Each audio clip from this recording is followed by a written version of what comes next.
Assalamualaikum warahmatullahi wabarakatuh.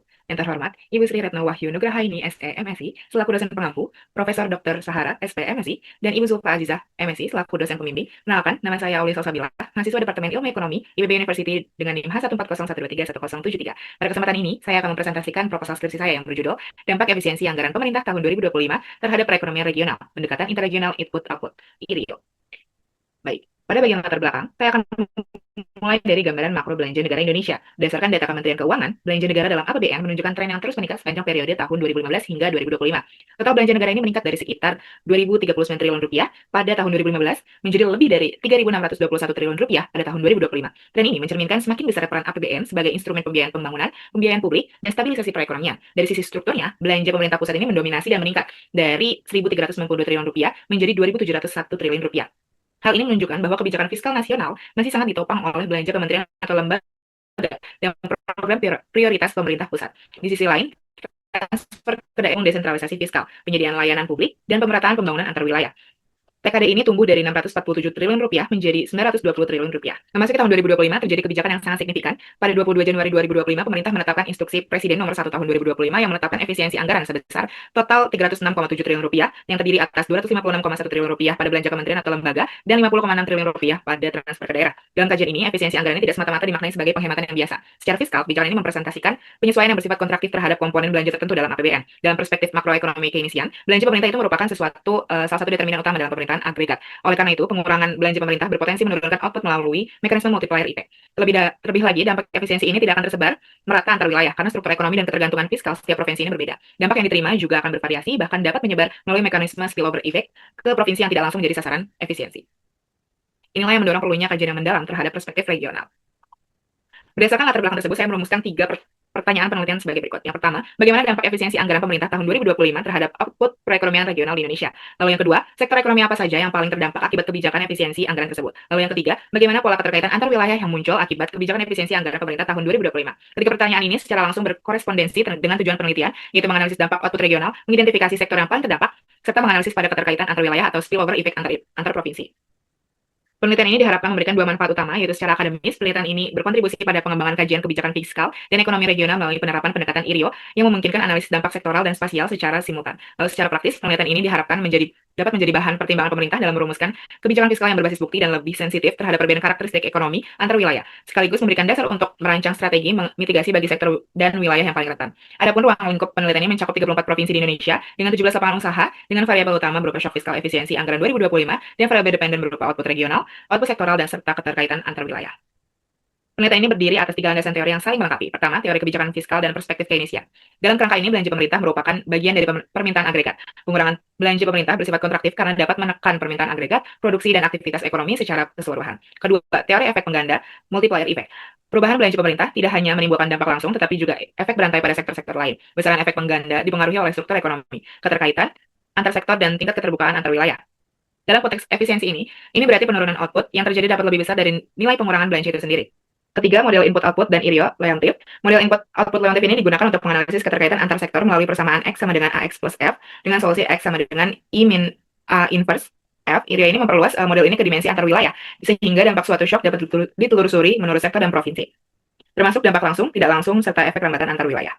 Berdasarkan ketiga landasan tersebut, saya menyusun kerangka pemikiran yang sebagai berikut. Instruksi Presiden nomor 1 tahun 2025 menghasilkan efisiensi anggaran sebesar 306,7 triliun rupiah yang berakibat pada pengurangan belanja pemerintah baik di sisi kementerian atau lembaga maupun transfer ke daerah. Pengurangan ini menyebabkan penurunan komponen government expenditure dalam permintaan akhir yang kemudian diperlakukan sebagai shock fiskal kontraktif. Ini selanjutnya dianalisis menggunakan model IRIO untuk menghasilkan 3 output analisis. Perubahan output regional, identifikasi sektor yang paling terdampak, dan keterkaitan antar wilayah. Dari kerangka ini saya merumuskan 3 hipotesis. Untuk hipotesis pertama, yaitu efisiensi anggaran diperkirakan menurunkan output perekonomian baik di tingkat nasional maupun regional. Lalu hipotesis kedua, yaitu besar penurunan output berbeda antar provinsi dan antar sektor karena perbedaan struktur ekonomi dan keterkaitan input-output. Lalu hipotesis yang ketiga, yaitu terdapat provinsi yang menjadi penerima utama spillover in dan sumber utama spillover out akibat kebijakan efisiensi anggaran. Penelitian ini menggunakan 5 jenis data sekunder yang bersifat kuantitatif. Data utamanya adalah tabel interregional input-output atau IRIO Indonesia tahun 2016 yang disusun oleh BPS, mencakup transaksi domestik atas dasar harga produsen menurut 34 provinsi dan 17 lapangan usaha. Selain itu digunakan data PDRB, pengeluaran konsumsi pemerintah provinsi tahun 2020 sampai 2024 dari BPS sebagai proksi distribusi shock belanja kementerian atau lembaga ke tingkat provinsi. Lalu untuk membentuk shock fiskal tahun 2025-nya, penelitian ini mengacu pada 3 dokumen resmi, yaitu Instruksi Presiden nomor 1 tahun 2025 sebagai sumber besaran efisiensi, lalu Peraturan Presiden nomor 201 tahun 2024 sebagai dasar alokasi awal transfer ke daerah, dan Kementerian Keuangan nomor 29 tahun 2025 sebagai dasar alokasi transfer ke daerah setelah penyesuaian efisiensi. Variabel penelitian ini terdiri atas satu variabel independen dan 3 variabel dependen didukung oleh 3 variabel yang penunjang. Lalu variabel independen atau X ini adalah efisiensi anggaran pemerintah tahun 2025 yang dioperasionalkan sebagai shock negatif pada permintaan akhir pemerintah. Variabel dependen mencakup Y1 yaitu berupa output regional atau total output bruto seluruh sektor di suatu provinsi. Yang perlu saya tekankan ini bukan PDRB melainkan total output bruto sektoral hasil simulasi IRIO. Lalu untuk Y2-nya berupa output sektoral yaitu perubahan output per lapangan usaha yang dijumlahkan dari 34 provinsi. Dan Y3 berupa keterkaitan antar wilayah yang diukur melalui spillover in dan spillover out. Variabel penunjang ini meliputi pengeluaran konsumsi pemerintah provinsi sebagai proksi distribusi shock, kementerian atau lembaga, alokasi awal dan penyesuaian transfer ke daerah sebagai dasar pembentukan shock transfer ke daerah, serta permintaan akhir pemerintah pada IRIO sebagai dasar distribusi sektoral shock. Selanjutnya saya akan menjelaskan spesifikasi model IRIO yang digunakan. Pertama, model dasar input-output yang dinyatakan dalam persamaan X sama dengan A, X plus F. Yang dimana X adalah vektor output total, dan A adalah matriks koefisien teknis, dan F adalah vektor permintaan akhir. Solusi dari persamaan ini adalah X sama dengan I min A inverse F, di mana I min A inverse ini dikenal sebagai inverse relatif yang menunjukkan total kebutuhan output, baik langsung maupun tidak langsung akibat perubahan permintaan akhir. Dalam penelitian ini, IRIO menggunakan struktur blok antar wilayah dengan R sama dengan 34 provinsi dan N sama dengan 17 lapangan usaha, sehingga dimensi matriks yang dianalisis adalah 578 kali 578. Tabel IRIO BPS menggambarkan transaksi domestik atas dasar harga produsen, sehingga arus barang dan jasa yang dianalisis merepresentasikan penggunaan output domestik antar sektor dan antar daerah. Hal ini menjadikan IRIO relevan untuk menelusuri efek rambatan kebijakan fiskal dari satu daerah ke daerah lain. Pembentukan shock efisiensi anggaran dilakukan melalui 4 tahap. Yang pertama, menghitung shock belanja kementerian atau lembaga per provinsi. Karena rincian efisiensi kementerian atau lembaga per provinsi ini tidak tersedia secara eksplisit dalam dokumen kebijakan, distribusi ini menggunakan proksi pengeluaran konsumsi pemerintah tahun 2024 yang dimana secara matematis delta KLR sama dengan 256,1 triliun dikali PKPR dibagi sigma PKPR.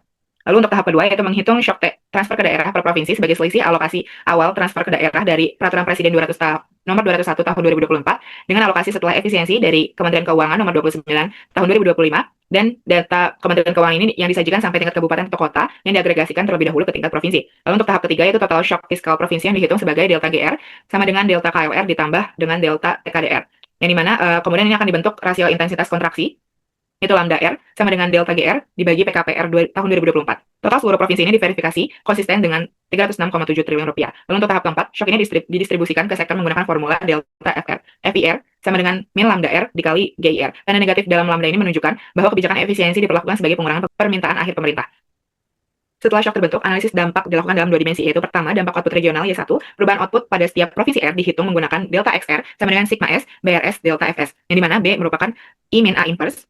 Perubahan output regional total setiap provinsi kemudian diperoleh dari delta XR sama dengan sigma I delta XIR, yaitu penjumlahan seluruh 17 sektor di provinsi tersebut. Kedua, dampak output sektoral Y2. Perubahan output sektoral dihitung dari delta XI dan sigma R delta XIR, yaitu penjumlahan dampak sektor I di seluruh 34 provinsi. Pada kedua dimensi ini, saya menggunakan 2 ukuran interpretasi, yaitu dampak absolut dalam satuan rupiah untuk mengidentifikasi wilayah atau sektor dengan kerugian nominal terbesar, serta dampak relatif berupa persentase penurunan terhadap output awal untuk mengidentifikasi wilayah atau sektor yang mengalami tekanan proporsional terbesar. Sektor yang terkait erat dengan belanja pemerintah seperti administrasi, pemerintahan, konstruksi, pendidikan, kesehatan, dan transportasi diperkirakan akan mengalami dampak yang lebih besar dibandingkan sektor lainnya. Untuk menjawab tujuan ketiga, saya menganalisis keterkaitan antar wilayah melalui 2 indikator utama. Itu yang pertama, dampak limpahan antar daerah menggunakan ERS sama dengan BRS delta FS. Apabila R sama dengan S, maka RS merepresentasikan dampak intrawilayah. Sebaliknya, apabila R tidak sama dengan S, maka ERS menunjukkan spillover effect atau efek rambatan antar wilayah. Lalu yang pertama ini ada spillover in, SIR, yang mana ditunjukkan dengan formulanya sama dengan sigma S sama dengan tidak sama dengan R. ERS, indikator ini menunjukkan besarnya dampak yang diterima provinsi R akibat shock yang terjadi di provinsi lain. Provinsi dengan yang SI besar berarti sangat terhubung ke jaringan produksi daerah-daerah yang terkena efisiensi. Lalu yang kedua ini ada spillover out atau SOR, yang dimana formulanya adalah sigma S tidak sama dengan R, ESR. Indikator ini menunjukkan besarnya dampak yang ditransmisikan oleh provinsi R ke wilayah lain. Provinsi dengan SO besar adalah sumber utama rambatan konstruksi dalam sistem perekonomian antar daerah. Dengan kedua indikator ini, analisis ini tidak hanya berhenti pada wilayah yang secara langsung menerima shock, tetapi juga menelusuri konsekuensi spasial yang lebih luas dari kebijakan efisiensi anggaran.